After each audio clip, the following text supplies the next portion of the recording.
Hey everyone! Today we're going to break down a core chemistry concept that, believe it or not, you've already experienced, whether you're baking cookies or even just taking medicine. It's all about that little gap between what you expect to happen and what you actually get in the end. You totally know this feeling, right?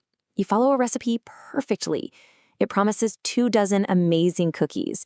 But when you pull that tray out of the oven, you count 12, maybe 13 if you're lucky. So where'd the rest go?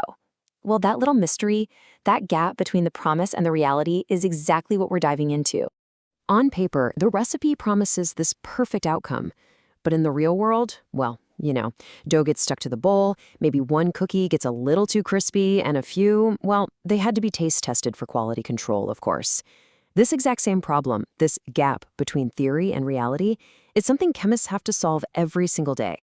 Okay, so let's swap our kitchen for a different kind of kitchen. The chemistry lab. See, scientists also work with recipes. We just call them chemical equations. And these equations, they predict a perfect outcome. But just like with our cookies, the real world rarely plays along that nicely. And to get a handle on this gap, chemists use two really important terms to tell the difference between the promise on paper and the reality of what they made. First up, you've got the theoretical yield. Think of this as the recipe's promise. It's the absolute maximum amount of stuff you could possibly make in a perfect world, where every single molecule does exactly what it's supposed to do.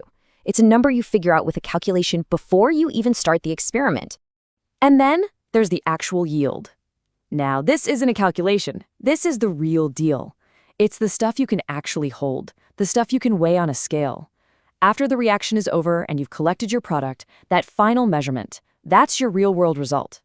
So you've got two numbers, what you should have gotten in a perfect world and what you actually ended up with. So how do you grade yourself? How do you measure how efficient your chemical recipe was? Well, that's where percentage yield comes in. You can think of it like a report card for your reaction. So how do you actually figure out that score?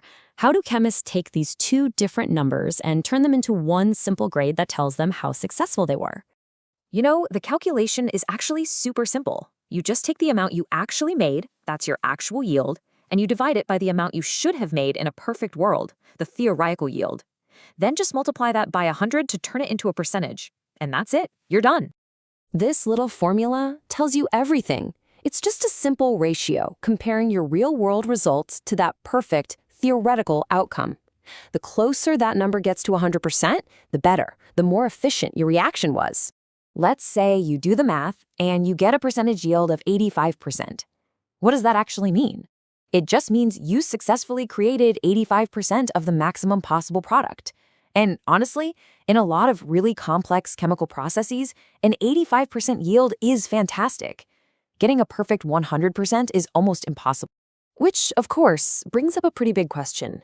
If we didn't get 100%, where did that other 15% go?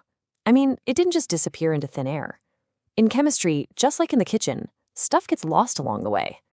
And that brings us to a fundamental truth in the world of chemistry. No reaction is ever perfect. There are always little sources of loss, tiny imperfections that keep us from hitting that perfect 100% ideal. So what are these sources of loss? Well, sometimes the reaction just stops before it's completely finished. Other times, your ingredients might react in weird ways to create side products that you never wanted. And yeah, just like that cookie dough on the spoon, you're always going to lose a tiny bit of product when you're transferring it between containers or trying to purify it. All these little things chip away at that perfect score.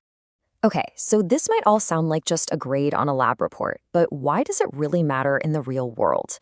Well, because this one number, percentage yield, it has huge implications for our economy, our health, and honestly for the planet itself.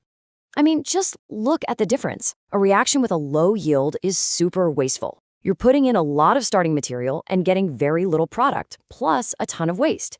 But a high-yield reaction, that's efficient. It maximizes the good stuff we want and minimizes the junk we don't. This idea of efficiency, it's the heart of what we call modern green chemistry.